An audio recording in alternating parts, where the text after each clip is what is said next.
ನಮಸ್ಕಾರ ಬಂಧುಗಳೇ. ನಮಸ್ಕಾರ ಬಂಧುಗಳೇ. ಮಾಮಾಸ್ ಕೈ ರುಚಿಗೆ ಸ್ವಾಗತ ಸುಸ್ವಾಗತ. ಈ ದಿವಸ ಒಂದು ವಿಶೇಷವಾದ ಅಡುಗೆ. ಬಹುಶಃ ಕರ್ನಾಟಕದಲ್ಲಿ ಬಹಳಷ್ಟು ಮಂದಿಗೆ ಗೊತ್ತಿಲ್ಲ ಅನ್ಸುತ್ತೆ. ಆ ಥರದ್ದು ಯಾವ್ದು ಅಡುಗೆ? ಇದು ಆಂಧ್ರ ಸ್ಟೈಲ್ ನಾವು ಇವತ್ತು ತೋರಿಸ್ತಾ ಇರೋದು. ಗರುವಲ್ಗು ಅಂತ ಮಾಡ್ತಾರೆ. ಓಕೆ.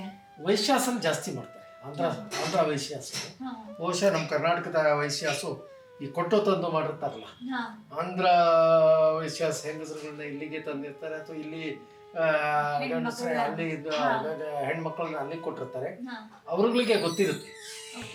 ವೈಶ್ಯಾಸಲ್ಲಿ ಮ್ಯಾಕ್ಸಿಮಮ್ ಮಾಡೋದು.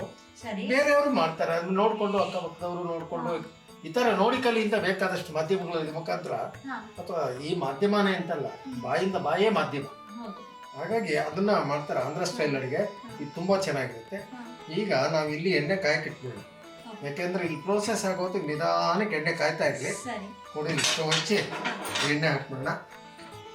ಗರುವಲ್ಗೆ ಬೇಕಾದಂಥ ಪದಾರ್ಥ: ಸಣ್ಣಗೆ ಹೆಚ್ಚಿರೋ ಕೊಬ್ಬರಿ, ತುಪ್ಪ, ಬೆಲ್ಲ, ಚಿರೋಟಿ ರವೆ, ಮೈದಾ, ಆಮೇಲೆ ಏಲಕ್ಕಿ ಪುಡಿ, ಗೋಡಂಬಿ, ಆಮೇಲೆ ಅಕ್ಕಿ ಹಿಟ್ಟು ಮತ್ತು ಚಿರೋಟಿ ರವೆ.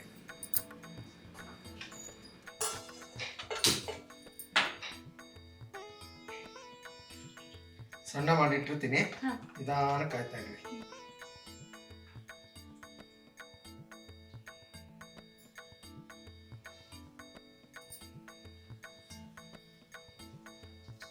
ಸಾಕು, ಅದು ಮುಳುಗೋ ಅಷ್ಟಾದ್ರೆ ಸಾಕು. ಸಾಕು, ಅಷ್ಟೇ ಎಣ್ಣೆ ಸಾಕು. ನಮ್ಮ ಕರ್ನಾಟಕದ ಜನರಿಗೆ ಗೊತ್ತಿಲ್ಲದೆ ಇದ್ರೆ ಗೊತ್ತಿಲ್ಲ, ಹೆಸರೇ ತುಂಬಾ ಮಜವಾಗಿದೆ ಅಂತ ಅನ್ಸುತ್ತೆ. ಹೌದೌದು, ಅನ್ಸೋದೇನೋ. ಈ ಅಡುಗೆನೂ ಅಷ್ಟೇ ಚೆನ್ನಾಗಿತ್ತು. ನಾವು ಒಗ್ಗರಣೆ ಡಬ್ಬಿಲ್ ತೋರಿಸಿದ್ದೆ. ನಮ್ಮ ಮುರಳಿ ಸರ್ ತುಂಬಾ ಖುಷಿ ಪಟ್ಟಿದ್ರು. ಯಾಕೆಂದ್ರೆ ಅವರು 5,860 ಅಡುಗೆ ತೋರಿಸಿದ್ದಾರೆ. ಹೆಚ್ಚು ಕಮ್ಮಿ 6,800 ಅಡುಗೆ ಅವ್ರು ಎಲ್ಲಾದ್ರೂ ಟೇಸ್ಟ್ ಮಾಡಿದ್ದಾರೆ. ಕೆಲವು ವಿಶೇಷ ಅಡುಗೆಗಳಿಗೆ ಅವ್ರಿಗೂ ಮೊದಲಾಗಿರುತ್ತೆ. ಅದನ್ನ ತೋರಿಸಿದ್ದೆ, ನಾನು ತುಂಬಾ ಖುಷಿ ಪಟ್ಟಿದ್ರು ಅವರು. ಇವತ್ತು ಅದ್ ಮಾಡಿ ನಾವು ತೋರ್ಸೋಣ. ಎಲ್ಲರೂ ಮನೇಲಿ ಮಾಡ್ಕೊಳ್ಳಿ, ಹಬ್ಬಗಳಿಗೆ ಮಾಡ್ಕೊಳ್ಳಿ. ಮಕ್ಕಳಿಗೆ ವಿಶೇಷವಾಗಿ ಗೋಲಿ ತರ ಇರುತ್ತಿದ್ದು, ಅದು ತಟ್ಟೆಗೆ ಹಾಕೊಟ್ರೆ ಖುಷಿಯಿಂದ ಚಾಕ್ಲೇಟ್ ತರ ತಿಂತಾರೆ, ಮಿಠಾಯಿ ತರ ತಿಂತಾರೆ. ಈಗ ಪ್ರಾರಂಭ ಮಾಡೋಣ. ಚಿರೋಟಿ ರವೆ ಹಾಕೋ. ಚಿರೋಟಿ ರವೆ ಇಲ್ಲಿ 2 ಬಟ್ಲು ತಗೊಂಡಿದ್ದೀಯ, 1 ಬಟ್ಲಷ್ಟೇ.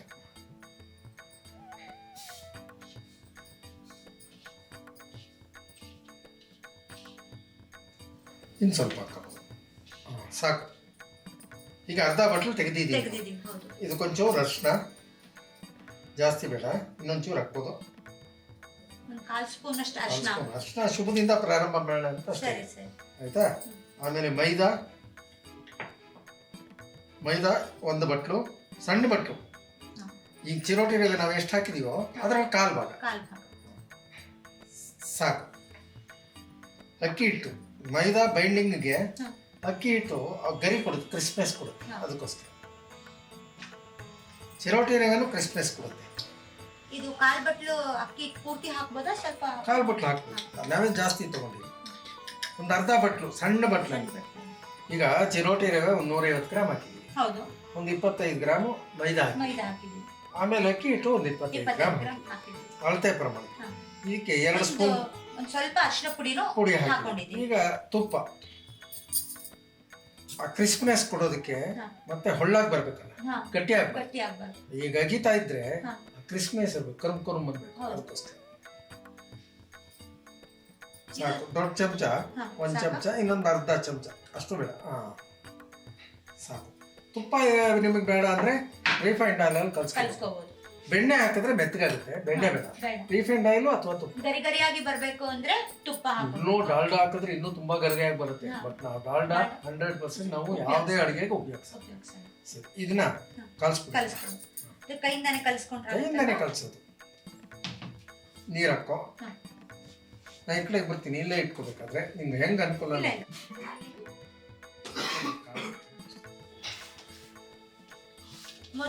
ಇದು ನಾವು ಹೆಂಗ್ ಕಲಿಸ್ಬೇಕು ಅಂದ್ರೆ ಗೋಧಿ ಹಿಟ್ಟು ಚಪಾತಿ ಕಲಿಸ್ತೀವಲ್ಲ, ಪೂರಿ ಕಲಿಸ್ತೀವಿ. ತುಂಬಾ ಗಟ್ಟಿನೂ ಅಲ್ಲ, ತುಂಬಾ ಅಳ್ಳಕ್ಕೂ ಅಲ್ಲ ಅಂತ.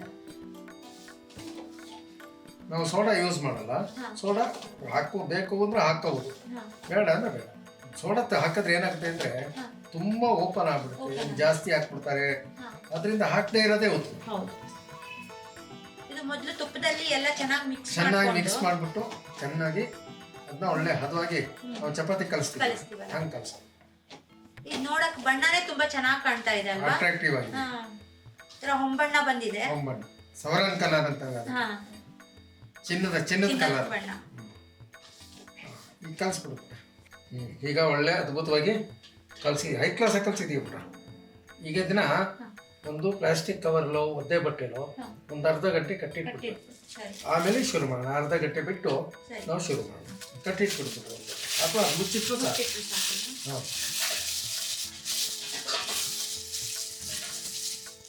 ಇದು ಎಷ್ಟೊತ್ತು ನೆನಿಬೇಕು ಇವಾಗ? ಅರ್ಧ ಗಂಟೆ ಅರ್ಧ ಗಂಟೆ ಸಾಕು. ಈಗ ಅರ್ಧ ಗಂಟೆ ಆದ್ಮೇಲೆ ಮತ್ತೆ ನಾವು ಶುರು ಮಾಡಬೇಕು. ಇಲ್ಲೇ ಇಲ್ಲಿ ಅರ್ಧ ಗಂಟೆ ಬಿಟ್ಕೊಂಡ್ಬಂದು ಶುರು ಮಾಡಬೇಕು. ನೋಡು ಅರ್ಧ ಗಂಟೆ ಆಗಿದೆ. ಈಗ ಇದನ್ನ ನಾವು ಗೋಲಿ ಮಾಡ್ಕೊಳ್ಳೋಣ. ಇಲ್ಲಿ ಎಣ್ಣೆ ಕಾಯ್ತಾ ಇದೆ. ಗೋಲಿ ಮಾಡಿ ಇದರಲ್ಲಿ ಎಣ್ಣೆನಲ್ಲಿ ಕರಿಯೋದು. ಗೋಲಿ ತೆಗೆದ್ಬಿಟ್ಟು ಸಣ್ಣದೇ ಇರಲಿ ಬಿಟ್ಟು ಆದಷ್ಟು. ಇದಕ್ಕೊಂದು ತಟ್ಟೆ ತಗೋ.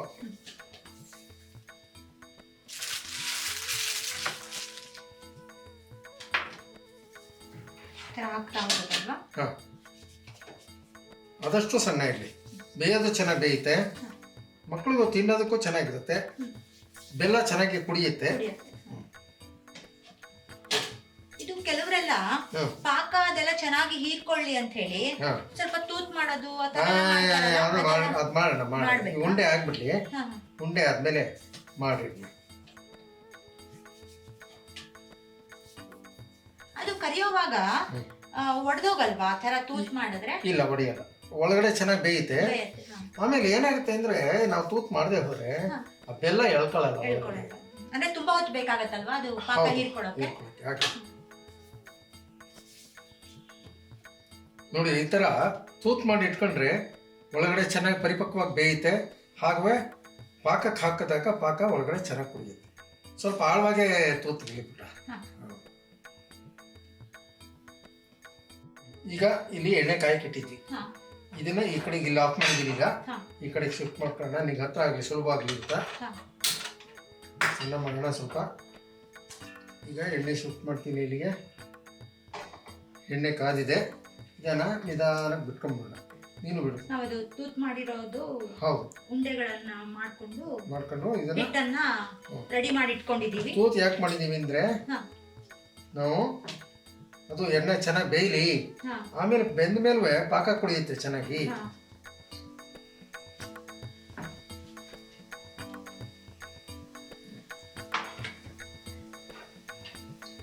ಒಂದೆರಡು ನಿಮಿಷ ಹಂಗೆ ಬಿಟ್ಬಿಡ್ಬೇಕು. ಯಾವುದೇ ತಿಂಡಿ ಆಗಲಿ ನಾವು ಎಣ್ಣೆಗೆ ಬಿಟ್ಟ ತಕ್ಷಣ ಅದನ್ನ ಮುಟ್ಟಕ್ಕೆ ಹೋಗ್ಬಾರ್ದು. ಈ ಚಕ್ಲಿ ಅಂತದ್ದೆಲ್ಲ ನಿಂತ ತಕ್ಷಣ ಮುಟ್ಟಬಿಟ್ರೆ ಎಲ್ಲ ಕದ್ರ ಹೋಗ್ಬಿಡುತ್ತೆ ಎಣ್ಣೆ. ಅದೇ ಅದು ಸೀದೋಗುತ್ತೆ ಅಂತ ಹೇಳ್ತಾರಲ್ಲ, ತಳ ಹತ್ಕೊಂಡ್ಬಿಡತ್ತೆ ಅಂತ. ಆ ತರ ಏನು ಆಗಲ್ಲ. ಅಂದ್ರೆ ನೀವು ತುಂಬಾ ಹೊತ್ತು ಬಿಡು ಅಂತ ಅಲ್ಲ, ಒಂದ್ 2 ನಿಮಿಷ ಅದು ಆ ಟೆಂಪರೇಚರ್ ತಗೋಬೇಕು. ಆಮೇಲೆ ಸ್ವಲ್ಪ ಹಾರ್ಡ್ನೆಸ್ ಬರಬೇಕು. ಚಕ್ಲಿನೂ ಅಷ್ಟೇ, ಸ್ವಲ್ಪ ಹಾರ್ಡ್ನೆಸ್ ಬಂದ್ರೆ ಅದು ಹಿಡ್ಕೋಬೇಕು. ಅದು ಆ ಒಂದು ಗ್ರಿಪ್ಪು ಅದಕ್ಕೆ ಬರ್ಬೇಕು. ಸ್ವಲ್ಪ ಕಾದಾಗ್ಲೇ ಬಿಸಿ ಆದಾಗ್ಲೇ ಏನ್ ಮಾಡ್ತಾರೆ ಗೊತ್ತಾ, ಎಲ್ಲ ಕದ್ರೋಯ್ತು ಅಂತಾರೆ. ನನಗೆ ಫೋನ್ ಮಾಡಿ ಕೇಳಿದಾರೆ, ಚಕ್ಲಿ ಕದ್ರೋಯ್ತು, ಕೋಡ್ಬಳೆ ಕದ್ರೋಯ್ತು, ನೀವು ಹೇಳ್ಕೊಟ್ಟ ರೀತಿನಲ್ಲಿ ನಮ್ಗೆ ಹೇಳ್ಕೊಟ್ಟ ರೀತಿನಲ್ಲಿ ಮಾಡ್ರಲ್ಲ, ನಾನು ಕೇಳಿರ್ತೀನಿ ಅಂತ. ಯಾಕೆ ಹಂಗೆ ಅಂತ. ಇಲ್ಲ, ಅದಕ್ಕೆ ಕಾರಣ ಏನಂದ್ರೆ ತಕ್ಷಣ ಕೈ ಹಾಕಿರ್ತಾರೆ. ಆಮೇಲೆ ಅದು ಸ್ವಲ್ಪ ಹೊತ್ತಾದ್ರೆ ಅದೇ ಬಿಟ್ಕೊಂಡ್ಬಿಡುತ್ತೆ. ಅದೇ ಬಿಟ್ಕೊಂಡ್ಬಿಡುತ್ತೆ, ಮೇಲಕ್ಕೆ ಬರುತ್ತೆ. ಅದಾಗದೆ ನೋಡಿ ಈ ಹಂತದಲ್ಲಿ ನಾವು ಕೈ ಪುಟ ಸಾಕು. ಈ ಕಲರ್ ಬಂದ್ರೆ ಸಾಕು. ಒಳ್ಳೆ ಸವರನ್ ಕಲರ್ ಬಂದಿದೆ. ಸವರನ್ ಕಲರ್ ಅಲ್ಲ ಇದು, ಮೊದಲು ಕಲ್ಸಿದ್ದೆ ಅದು ಸವರನ್ ಕಲರ್. ಇದುವೇ ಹೊಂಬಣ್ಣ ಅಂತೀವಲ್ಲ, ಹೊಂಬಣ್ಣ. ತೆಗೆದ್ಬಿಡು. ಮತ್ತೆ ಬೇರೆದನ್ನ ಎಲ್ಲ ಬಿಡ್ತೀವಿ.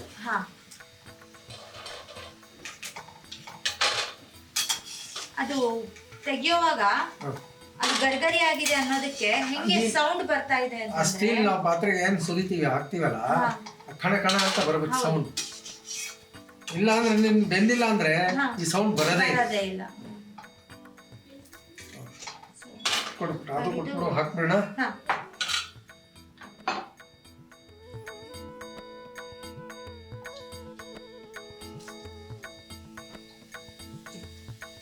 ಬಟ್ ಏನಂದ್ರೆ ಇವಾಗ ಕಲ್ಸಿದೆಯಲ್ಲ ಕನ್ಸಿಸ್ಟೆನ್ಸಿ ಗಟ್ಟಿ ಇರ್ಬೇಕಿತ್ತ, ಶೇಪ್ ಬರಬೇಕಲ್ಲ, ರೌಂಡ್ ಫಿನಿಶಿಂಗ್ ಬರಬೇಕು. ಗಟ್ಟಿ ಇಲ್ಲ ಅಂದ್ರೆ ಅದು ಹೆಂಗೆ ತಟ್ಟೆ ಮೇಲೆ ಹಂಗೆ ಕೂತ್ಕೊಳ್ಳುತ್ತೆ. ಆಮೇಲೆ ಗಟ್ಟಿ ಇಲ್ಲದೆ ಆದ್ರೆ ಇನ್ನೂ ಒಂದು ಏನು ಗೊತ್ತಾ ಅದ್ರದ್ದು ವೀಕ್ನೆಸ್, ಎಣ್ಣೆ ಜಾಸ್ತಿ ಕೊಡಿ.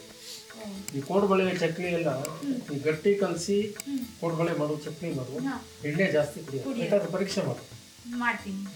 ಅಲ್ಲ ಇವಾಗಲೇ ಗೊತ್ತಾಗ್ತಾ ಇದೆ ಅಲ್ವಾ, ಇದು ಗಟ್ಟಿಯಾಗಿರೋದ್ರಿಂದ. ನೋಡು ಇದು ಈಗ ಎಣ್ಣೆ ಕುಡ್ದೇ ಇಲ್ಲ. ಹೌದು, ಎಣ್ಣೆ ಕುಡ್ದಿಲ್ಲ. ಚೂರಾರ ಎಣ್ಣೆ ಕುಡ್ದಿಲ್ಲ. ಈಗ ನಾವು ಸೋರ್ಸಿದೀವಲ್ಲ, ಎಣ್ಣೆನೂ ಇಳ್ದಿಲ್ಲ. ಹೌದು. ಆಮೇಲೆ ಇವಾಗ ನಾವು ಎಷ್ಟು ಎಣ್ಣೆ ಹಾಕಿದ್ವೋ ಪಾತ್ರೆಗೆ, ಅದು ಪಾತ್ರೆಲಿರೋ ಎಣ್ಣೆ ಪ್ರಮಾಣನೂ ಅಷ್ಟೇ ಒಂದು ಸ್ವಲ್ಪ ಕಡಿಮೆ ಆಗಿದೆ ಹೊರತು ಅಷ್ಟೊಂದು ಎಣ್ಣೆ ಖರ್ಚು ಕೂಡ ಇದು ಒಂದು 20 ಗ್ರಾಮ್ ಎಣ್ಣೆನೂ ಕುಡಿಯಲ್ಲ. ಈಗ ಒಳ್ಳೆ ಬಣ್ಣ ಬರ್ತಾ ಇದೆ, 2 ನಿಮಿಷದಲ್ಲಿ ಆಗುತ್ತೆ. ಅಷ್ಟರೊಳಗೆ ಪಾಕಕ್ಕೆ ಇಟ್ಕೊಂಡ್ಬಿಡೋಣ, ಬೆಲ್ಲದ ಪಾಕಕ್ಕೆ. ಬೆಲ್ಲದ ಪಾಕಕ್ಕೆ ಬೆಲ್ಲ ಮತ್ತೆ ಆಮೇಲೆ ಗೋಡಂಬಿ ಎಲ್ಲ ಕರೆದ ಇದ್ರಲ್ಲೇ ಕರಿಯೋಣ. ಬೆಲ್ಲನೂ ಇದು ಗೋಡಂಬಿ ಕೊಬ್ಬರಿನ ಅಷ್ಟೇ. ಈಗ ನೋಡಿ ಬೆಲ್ಲ ಹಾಕ್ತಾ ಇದ್ದೀನಿ. ಅಲ್ಲಿ ಎಷ್ಟಿದೆಯೋ ಅದು 2ರಷ್ಟು ಬೆಲ್ಲ ಆದ್ರೆ ಸಾಕು. ಅಷ್ಟೇ ಸಾಕು, ಜಾಸ್ತಿ ಬೇಡ. ಅದ್ರಲ್ಲಿ ಯಾಕಂದ್ರೆ ತೆಗೆದ್ಬಿಡೋಣ. ಸ್ಟವ್ ಆಫ್ ಮಾಡ್ತೀನಿ.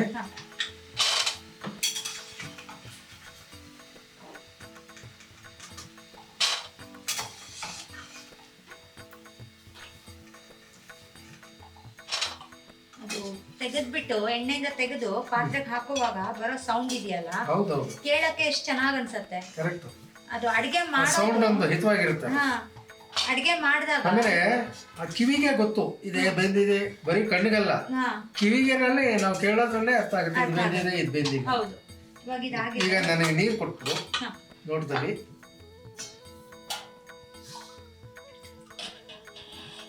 ಇದು ಉಂಡೆ ಪಾಕ ಬರಬೇಕು. ಈಗ ನಾವು ಪುರಿ ಉಂಡೆ ಎಲ್ಲ ಕಟ್ಟುವಾಗ ಉಂಡೆ ಪಾಕ ಬರುತ್ತಲ್ಲ, ಅಷ್ಟೇ. ಜಾಸ್ತಿ ನೀರಕ್ಕೆ ಬರೋದು. ಒಂದು 50 ml ನೀರು, 50 ml ಬೇಡ. ಈಗ ಹೆಂಗಿದ್ರು ಗೋಡಂಬಿ ಎಣ್ಣೆ ಕಾದಿದೆ, ಸ್ಟವ್ ಆಫ್ ಮಾಡಿದ್ದೀವಿ. ಕೊಬ್ಬರಿ ಗೋಡಂಬಿ 2 ಕಟ್ಕೊಂಡು ಮೊದಲು ಕೊಬ್ಬರಿ ಹಾಕಿ ತಕೊಂಡ್ಬಿಡ್ಲ? ಇಲ್ಲ, 2 ಒಟ್ಟಿಗೆ ಹಾಕು, ಏನಾಗಲ್ಲ.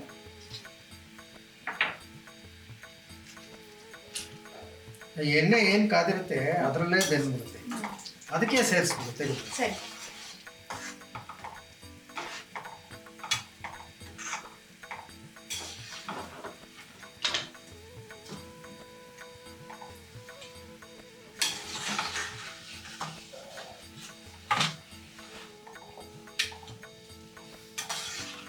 ನೋಡ್ಬಿಟ್ಟು ಗರುವಲಿಗೆ ಇಲ್ಲಿ ಇದನ್ನೆಲ್ಲ ಗರುವಲಿಗೆ ಬೇಕಾದಂಥದ್ದನ್ನೆಲ್ಲ ಕರೆದಿಟ್ಕೊಂಡಿದ್ದೀವಿ. ಈಗ ಗರುವಲಿಗೆ ಬೆಲ್ಲ ಬೇಕಲ್ಲ, ಬೆಲ್ಲದ ಪಾಕ ಆಗಿದೆಯೋ ಇಲ್ವೋ ಅಂತ ನೋಡೋದಕ್ಕೆ ಇದು ಈ ಪುರಿ ಉಂಡೆ ಪಾಕದ ಥರನೇ ಬರಬೇಕು.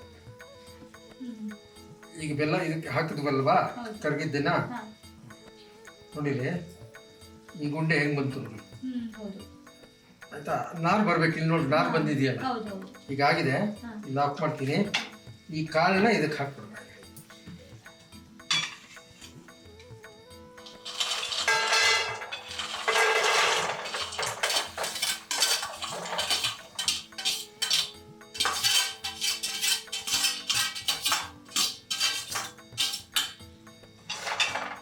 ತೆಗೆದ್ಬಿಡು, ಏಲಕ್ಕಿ ಪುಡಿ ಹಾಕ್ಬಿಡು.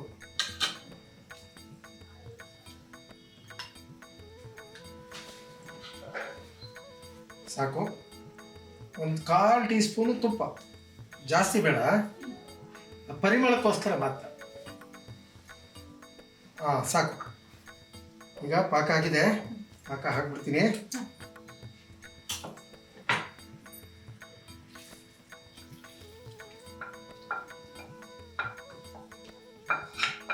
ಈ ಪಾಕ ಸುರಿತೀವಲ್ಲ, ತಕ್ಷಣ ನಾವು ನೀರು ಹಾಕಿ ಇಟ್ಬಿಟ್ರೆ ಅದು ಅಂಟ್ಕೊಳ್ಳಲ್ಲ. ಅದಕ್ಕೆ ಇದಕ್ಕೆ ಸ್ವಲ್ಪ ನೀರು ಹಾಕ್ಬಿಡು.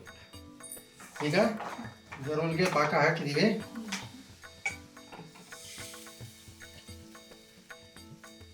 ಕೊಬ್ಬರಿ ಗೋಡಂಬಿ ಎಲ್ಲ ಇದರಲ್ಲೇ ಇದೆ, ಆಯ್ತಾ? ಸರಿ, ಮಿಕ್ಸ್ ಮಾಡ್ಬಿಟ್ಟು ಮಕ್ಕಳು ಕೊಟ್ರೆ ಖುಷಿಯಿಂದ ಎಲ್ಲರೂ ತಿಂತಾರೆ.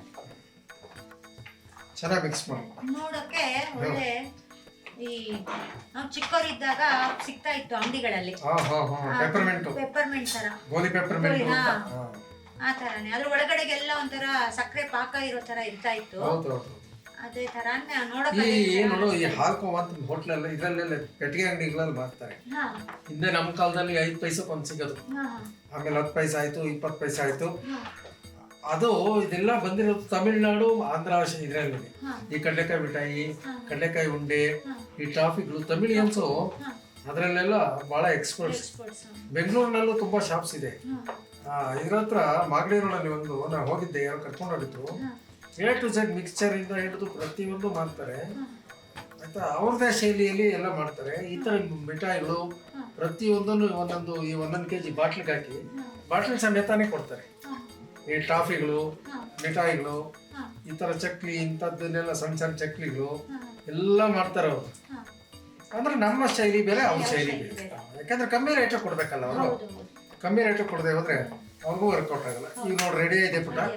2 ನಿಮಿಷ ಆರಕ್ಕೆ ಬಿಟ್ಬಿಟ್ಟು ನೀನ ಇನ್ನೊಂದ್ಸಲ ಬಿಡಿಸ್ಬಿಟ್ರೆ ಒಂದಕ್ಕೊಂದು ಕಂಟ್ಕೊಳ್ಳದೆ ನೋಡಕ್ಕೆ ತುಂಬಾ ಚೆನ್ನಾಗಿ ಕಾಣ್ತಾ ಇದೆ. ಹೌದು, ಇದನ್ನ 2 ನಿಮಿಷ ಬಿಟ್ಟು ಡಿಶ್ ಔಟ್ ಮಾಡಿ.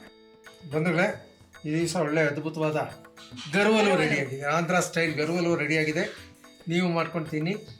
ಈ ದಿವಸದ ಈ ನಮ್ಮ ವಿಡಿಯೋ ನಿಮ್ಗೆ ಇಷ್ಟವಾಗಿದ್ದರೆ ದಯವಿಟ್ಟು ಲೈಕ್ ಮಾಡಿ, ಶೇರ್ ಮಾಡಿ, ಮತ್ತೆ ನಮ್ಮ ಚಾನಲ್ನ ಸಬ್ಸ್ಕ್ರೈಬ್ ಮಾಡಿ. ಹಾಗೆ ಬೆಲ್ ಐಕಾನ್ನ ಪ್ರೆಸ್ ಮಾಡೋದನ್ನ ಮರಿಬೇಡಿ.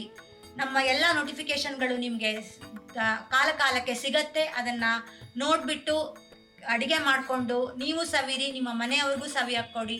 ಧನ್ಯವಾದಗಳು. ನಮಸ್ಕಾರ ಬಂಧುಗಳೇ, ಮತ್ತೆ ಸಿಗೋಣ.